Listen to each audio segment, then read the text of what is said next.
अस्सलामु अलैकुम वरहमतुल्लाहि वबरकातुहू। अज़ीज़ तलबा व तालिबात, गुज़िश्ता वीडियो में हमने देखा कि बुखार एक ईमान वाला होने की हैसियत से हमारे लिए एक नेमत भी है जो अल्लाह की तरफ से दी जाती है। बंदा बाज़ औक़ात नेकियों के ज़रिए उस मकाम को हासिल नहीं करता जो मकाम बंदे को अल्लाह देना चाहते हैं। अल्लाह ताला इस तरह की बीमारियों में मुब्तला करके उस मकाम तक उसको पहुंचा देते हैं, उसके गुनाहों को माफ़ कर देते हैं। हमने अहादीस मुबारका की रोशनी में कुछ बातों को समझा है। आगे मुसन्निफ़ कहते हैं कि क्या आपने कभी गौर किया है कि बुखार किसी मेहमान की तरह आता है और 3 दिन से ज़्यादा नहीं ठहरता। इसके आते ही हम दवा दारू, डॉक्टर, इंजेक्शन वगैरह के फ़िक्र में लग जाते हैं। जैसे मेहमान के आते ही हम खाना पकाना, रोटी और सालन और उनके लिए रहना और खाना सारा अच्छे से अच्छे इंतज़ाम की फ़िक्र में लग जाते हैं। बस ऐसे ही बुखार आते ही हम दवा, इंजेक्शन और डॉक्टर की फ़िक्र में लग जाते हैं। तो बुखार को मेहमान से तशबीह दी है।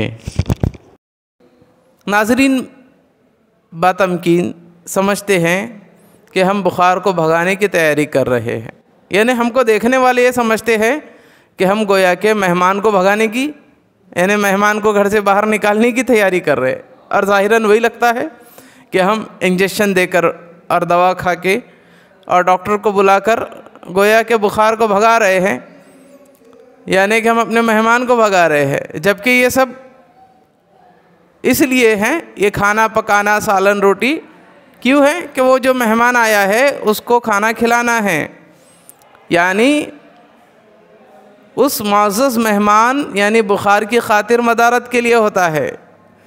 तो मुसन्निफ़ हमको मिसाल के ज़रिए समझा रहे हैं कि हम गोया के बुखार की इज़्ज़त कर रहे हैं और उसका एहतराम कर रहे हैं और उसकी खातिर मदारत कर रहे हैं, उसकी मेहमान नवाजी कर रहे हैं, इंजेक्शन दवा देकर, यानी उसको खिलाकर।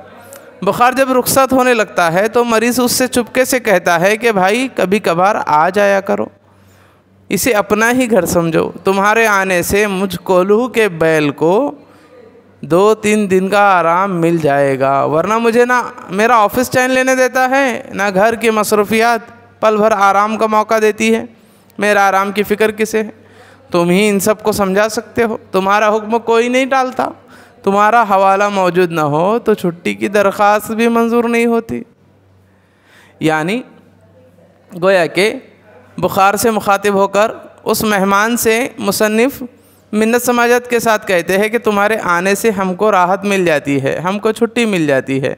जैसे आप समझते हो ना कि बुखार आने से स्कूल से छुट्टी मिल जाती है, अम्मी अब्बू कुछ नहीं कहते और स्कूल जाने से बल्कि जाने से रोकते हैं और कोई काम भी नहीं कहते। और कोई काम कहने वाला आपको काम कहे तो वालिदैन और घर के ज़िम्मेदार आपको कहते कि अरे उसके मत जाने दो कि भाई इसको तो बुखार है,